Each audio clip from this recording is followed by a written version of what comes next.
Qué bien se está en un teatro como este. Estamos hoy en la sala 2 del Teatre El Escorchado de Lleida, que nos lo han dejado, justo unos minutos antes que nuestro invitado vaya a salir al escenario delante de un montón de familias que vienen a escucharle y sobre todo a tomar nota, Nuria? No sé cómo lo llevas eso tú de salir de tu zona de confort, porque habitualmente grabamos con pantalla, ni tú ni yo estamos juntas, ni nuestro invitado o invitada tampoco.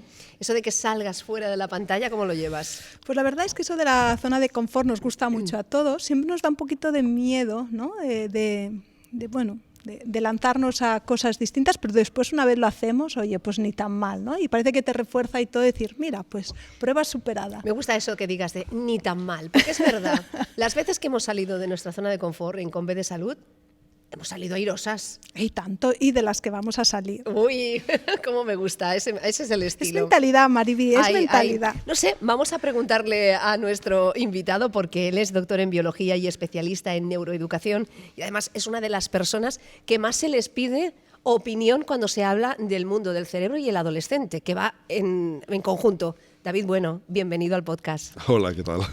Bueno, primero de todo, tendremos que agradecerte que estés con nosotras un ratito antes de salir a la conferencia. Te van a esperar 350 personas. Sí, me han dicho que hemos hecho lleno. Sí, sí. ¿Qué tal? Porque ver realmente salir de zonas de confort, hablar de familias, de cerebro y adolescente, ¿es una combinación peligrosa? A ver, cualquier combinación puede ser peligrosa o no según cómo la enfoquemos. Y yo creo que es una combinación necesaria. Los adolescentes necesitan salir de su zona de confort y los padres debemos ayudarles a salir y a regresar a la zona de confort. Y en la adolescencia el cerebro cambia de una forma espantosa. Así que cerebro, adolescencia y zona de confort van de la mano. ¿Cambia de una manera asombrosa? ¿Eso quiere decir que también puede ir variando y puede ser plástico? Porque muchas veces se había hablado que el cerebro, una vez ya que llegabas a una edad, la cosa ya no había movilidad, ya era lo que ya habías adquirido durante esos años. No, el cerebro es plástico siempre, toda nuestra vida, ya desde antes de nacer. Ya los fetos empiezan a adquirir conocimientos del exterior a través de las vivencias de su madre, especialmente vivencias de tipo socioemocional, que están ya ayudándoles a configurar su estructura neuronal, y esa plasticidad sigue durante toda la infancia, la adolescencia, juventud, edad adulta. Hasta el final de nuestros días nos acompaña esta capacidad de cambiar nuestro cerebro, excepto en aquellos casos en los que se puede producir algún tipo de enfermedad neurodegenerativa, que entonces sí que la cosa cambia. Pero si no, plástico siempre. Cuando hablamos de que puede desarrollarse, claro, siempre hablamos de la inteligencia, ¿no? Es decir, la inteligencia llega a un momento que ya para, es decir, que ya está creada el nivel de inteligencia y que a partir de ahí todo lo que aprendamos no tiene que ver con nuestra inteligencia más biológica. Qué pregunta más buena, Nuria. Sí, claro, eso depende mucho de qué entendamos por inteligencia. Si la inteligencia es la capacidad de aplicar los conocimientos que hemos adquirido en nuestro presente, pero pensando en cómo vamos a desarrollarnos en nuestro futuro, la inteligencia siempre puede seguir creciendo, o la podemos mutilar según cómo estemos enfocando nuestro presente. Pero puede seguir creciendo como cualquier otra habilidad, como cualquier otro talento. Tenemos una predisposición genética, y eso hay que tenerlo claro. Hay personas con más predisposición genética que otras a la inteligencia, a la creatividad, a la empatía, a cualquier característica mental o cognitiva que nos podamos imaginar. Hay una cierta predisposición genética, pero no es un determinismo genético, y queda mucho camino por recorrer a través de la educación, pero también de cómo pensamos nosotros. Nuestros pensamientos también activan la plasticidad neuronal y cambian nuestra manera de ver el mundo, de comportarnos, de percibirnos a nosotros mismos. ¿Y qué pasa con esos niños, esas niñas que en ciertas edades son un poco maduros y que les cuesta un poco más el aprendizaje? Pues que ya madurarán. Es que no debemos tener prisa. Quizá la culpa es nuestra, ¿no? Que queremos siempre que los niños y las niñas sean como más rápidos mentalmente. Sin duda, sin duda. Primero porque intentamos en un sistema educativo, por ejemplo, ajustarnos a los currículums. Y a ver, eso es una guía No es una certeza de que a tal edad deben empezar a hacer esto. Cada cerebro madura a su ritmo. Hay unos ritmos biológicos y debemos respetar estos ritmos. Si los respetamos, los aprendizajes son más eficientes y, sobre todo, la sensación de seguridad que adquieren, esa sensación de recompensa por ver ellos mismos cómo van avanzando, se consolida y les permite seguir avanzando en el futuro.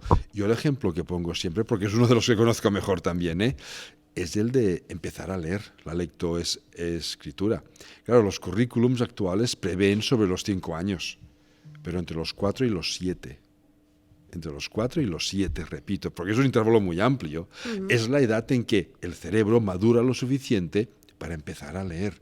Y cada uno madura a su edad. Si lo respetamos, conseguiríamos lectores más placenteros, que se lo pasen mejor leyendo posteriormente en su vida. Y luego también no tendríamos los resultados del informe PISA que hemos tenido. Entre otras cosas, pero hay más factores ahí. Sí. Claro, además este sistema educativo está como muy centrado en la lectoescritura, porque todos los aprendizajes, ¿no?, se realizan pues leyendo y es básica, la lectura al final es básica. A mí me encanta leer y siempre he querido que mis hijos pues también les gustara leer. Y siempre he escuchado, tú lee, que ellos si te ven leer, leerán. Esto es como la verdura. Exacto, sí. Pues no he conseguido ni una cosa ni la otra de momento, Mariby. Pues ya nos podíamos coger de la manita las dos porque lo mismo, exactamente lo mismo. O sea que no sé qué hemos hecho mal. No hemos hecho nada mal. Es que la adolescencia actual es diferente de la de nuestra época. En nuestra época no había tecnología digital. Es que ahora los libros tienen que competir con otros aparatos, ¿no? No, es que no es que no lean, es que leen de forma diferente. Nosotros leíamos libros porque solo había libros, pero ahora están leyendo todo el día WhatsApps, tweets o X como se llame ahora, ¿no? Sí, sí. Y también leen. Pasa que el problema es que leen frases mucho más cortas, sin subordinadas, muchas veces con las palabras mutiladas para ahorrarte tiempo. Leen y cuando llega el momento de sentarte a leer un libro, pues su cerebro ya ha leído. Entre otras cosas también porque quizá el cerebro del adolescente de hoy, del siglo XXI, de la época que estamos viviendo en estos momentos, quiere el aquí y ahora inmediato. Y un libro requiere, como cuando estás aprendiendo a tocar un instrumento, requiere tiempo.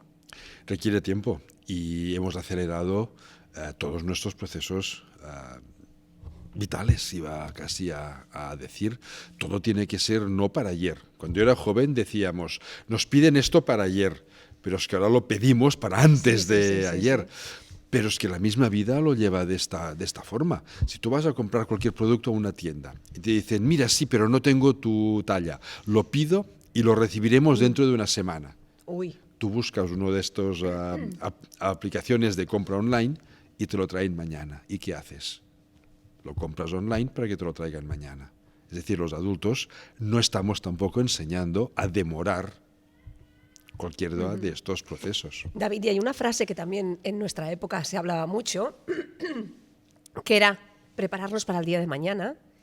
¿Nuestros adolescentes para qué los estamos preparando? ¿Para el día de pasado mañana? No, es que, claro, el mundo está cambiando mucho más rápido que jamás en toda la historia de la humanidad. Prepararlos para mañana significa prepararlos para que sean capaces de prepararse a sí mismos. Porque mañana no sabemos qué va a pasar. En la Edad Media, el hijo del herrero era herrero, porque la forma de trabajar el metal no cambiaba en siglos. Ahora todo está cambiando cada año. Así que no podemos prepararles para mañana. Debemos prepararles para que ellos sean capaces de prepararse cuando lo necesiten. ¿Hablamos del cuerpo? Venga, ¿Sí? Hablamos del cuerpo. ¿Y de los cambios? Adelante. ¿Qué papel juegan las hormonas en el cuerpo del adolescente y sobre todo en el cerebro? Un papel fundamental, claro, las hormonas son las que inician todo este proceso de la pubertad, los cambios físicos, maduración del aparato reproductor, desarrollo de los caracteres sexuales secundarios y junto con esto va el cambio cerebral, que es lo que lleva a los cambios de comportamiento que conocemos como adolescencia. Todo empieza con un programa genético que en un momento dado se pone en marcha el inicio de la pubertad es genético y este programa empieza toda la producción de estas hormonas y a partir de ahí todo el resto. ¿Cambiaría también la manera madurativa de un niño o de una niña o sería exactamente igual? Cambia un poco, por supuesto, porque las hormonas no son idénticas. Las hormonas masculinas no son idénticas a las femeninas. Todos las tenemos todas, pero tenemos más cantidad de una o de otra. Y esto, pues, por supuesto, influye en cómo va madurando nuestro cerebro. En promedio, las chicas empiezan un poquito antes que los chicos, aunque, por supuesto, hay chicos que empiezan antes que algunas chicas y chicas que empiezan más tarde que algunos chicos. Claro, no podemos generalizar, ¿no?, en todo esto. No, cada persona es diferente. De hecho, uno de los grandes problemas es generalizar. Es como cuando decíamos, a los 5 años hay que aprender a leer, o a los 4, o a los 6, o a los 7. A los 12 años empieza la adolescencia, o a los 11, o a los 13, o a los 14. Cada uno empieza a su edad. David, ¿dónde te entró a ti esa ansia de entrar en el cerebro humano y sobre todo en el cerebro del adolescente? Uy, es una historia muy larga. Yo empecé trabajando con cerebro de gusanos. Hablo de hace más de 30 años. De ahí me interesé por el cerebro de los vertebrados, mamíferos en particular, y de ahí pasé al cerebro humano. Fue un proceso que me dedico a analizar cómo a través de lo que sabemos de neurociencia humana podemos mejorar los procesos de aprendizaje, pues dará unos 15 años. Hablamos mucho de la parte más biológica, ¿no?, del cerebro, pero también sabemos que aunque la genética está allí, ¿no?, y como decías antes no determina, sí que sabemos que hay también un peso importante de lo que se llama ahora la epigenética, ¿sí? ¿Nos puedes explicar un poquito más de eso? Porque yo creo que esto es un factor, vamos, súper importante. Es un factor mucho más importante de lo que se había pensado, y entre otras cosas porque hasta hace poco no se pensaba en ello. A ver, la epigenética viene a ser como marcas que se añaden a los genes, que no cambian el mensaje que contienen los genes, pero que contribuyen a regular cómo funcionan esos genes. Muchas de estas marcas se establecen en función del ambiente, de forma que el ambiente de infancia está condicionando cómo van a funcionar nuestros genes en el futuro. Repito, no cambia lo que dicen nuestros genes, pero sí la forma como funcionan. Se ha visto, por ejemplo, que según qué tipos de parentalidad, de crianza, influyen en determinadas marcas epigenéticas que disminuyen la curiosidad, disminuyen la capacidad de atención posteriormente en la vida de esos niños y niñas. Lo importante es que así como la plasticidad neuronal se mantiene siempre, y siempre podemos cambiarla, a veces cuesta más según qué edad, pero siempre podemos cambiarla, estas marcas epigenéticas cuando se establecen duran décadas.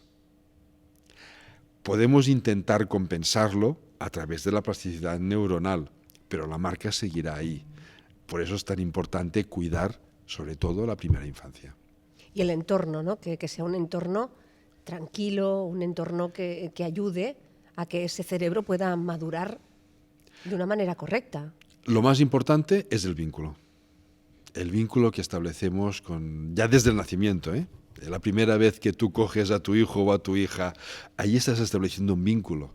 Y ese vínculo hay que mantenerlo a través de las miradas, a través de los comentarios, a través incluso de las amonestaciones. Que a veces nos olvidamos que para reconducir según qué actitudes hay que amonestar, pero hay que amonestar siempre de forma positiva, proactiva y propositiva.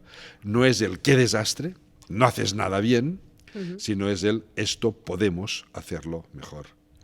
Podemos es primera persona del plural, el vínculo se mantiene, tú tienes que hacerlo mejor, pero yo estoy ahí contigo, el vínculo se mantiene, hacer te lleva a la acción, se dice es que desastre es finalista, y mejor te permite ver que hay camino por delante para recorrer.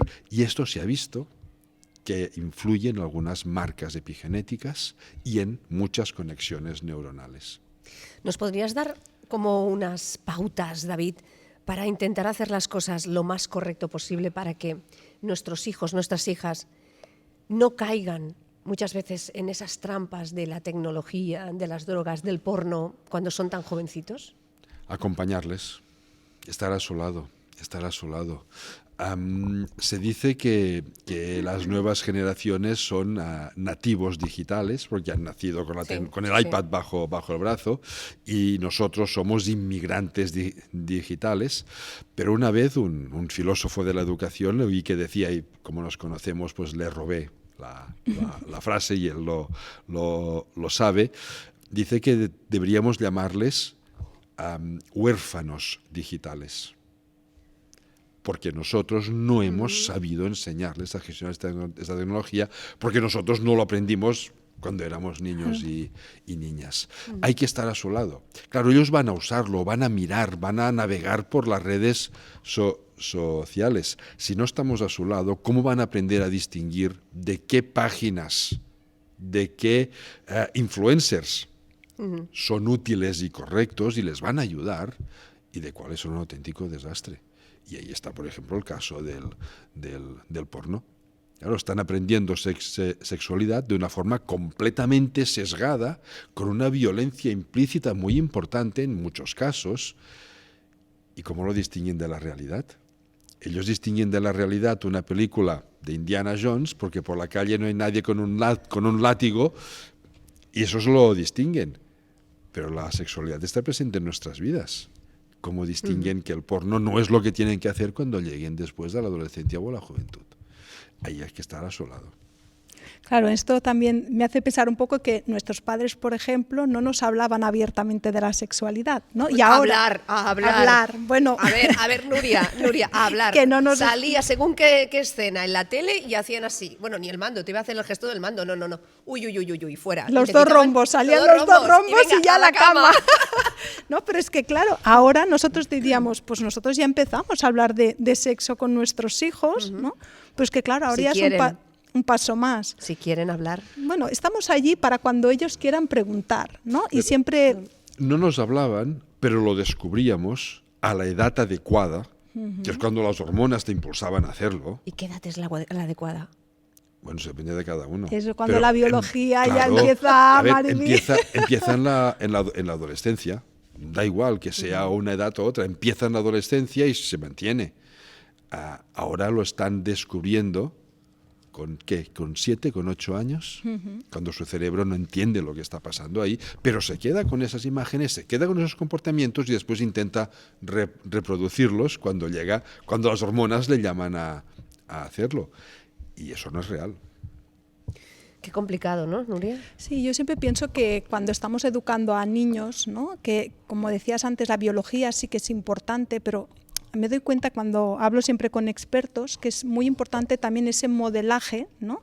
Que nosotros estamos educando a ellos y esa manera de hablarles, de educarles, de transmitirles, puede hacer mucho, ya no tanto a nivel educativo de escuela, ¿no? De académico, sino más en el tema valores, en el tema, pues a lo mejor de la autoestima, ¿no? Cómo educamos en que tengan nuestros hijos una mayor autoestima o cómo pueden tolerar bien la frustración, algo que cuando estamos en el día de que quiero algo y lo quiero ya, ¿qué pasa cuando algo no nos llega cuando nosotros queremos? Esas rabietas, claro, eso sí lo hacemos de pequeños bien, pero cuando esas rabietas ya llegan a la adolescencia, ¡ay!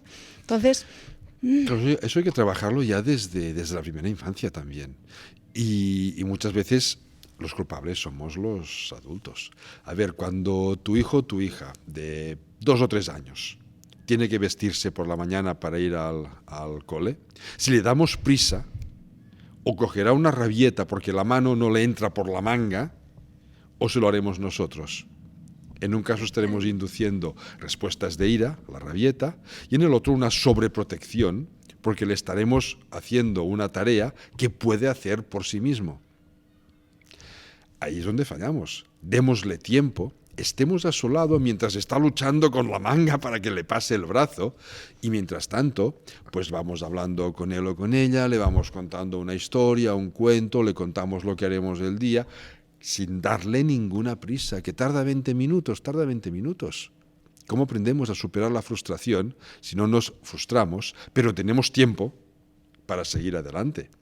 Y eso se lo estamos quitando nosotros, no ellos. David, estamos acabando. Yo tengo 2 preguntas más que espero que me puedas responder y luego tenemos la última, que es nuestra pregunta estrella. Ahora aquí que estamos en un teatro, podríamos poner aquí en el escenario, ¿no?, que es la pregunta estrella. ¿Cuáles son los sistemas de alarma que vemos que un adolescente no está haciendo las cosas o que no está pasando lo que tendría que pasar de manera correcta para ir a un profesional? A ver, básicamente, o cuando veamos que se esconde en sí mismo, eso nos indica que está pasando una época de miedo. Siempre hay un poco más de miedo en la adolescencia porque se enfrentan a situaciones de adulto que no conocen y eso puede asustar un poquito. Pero cuando veamos que esa sensación de encerrarte, que indica un miedo, me encierro para no enfrentarme al exterior, cuando esto se cronifica, busquemos ayuda, y cuando muestren una ira excesiva. Quiero decir que se enfadan más a menudo.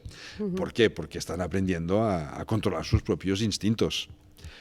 Pero cuando eso se mantiene y pasa de ciertos límites, busquemos ayuda.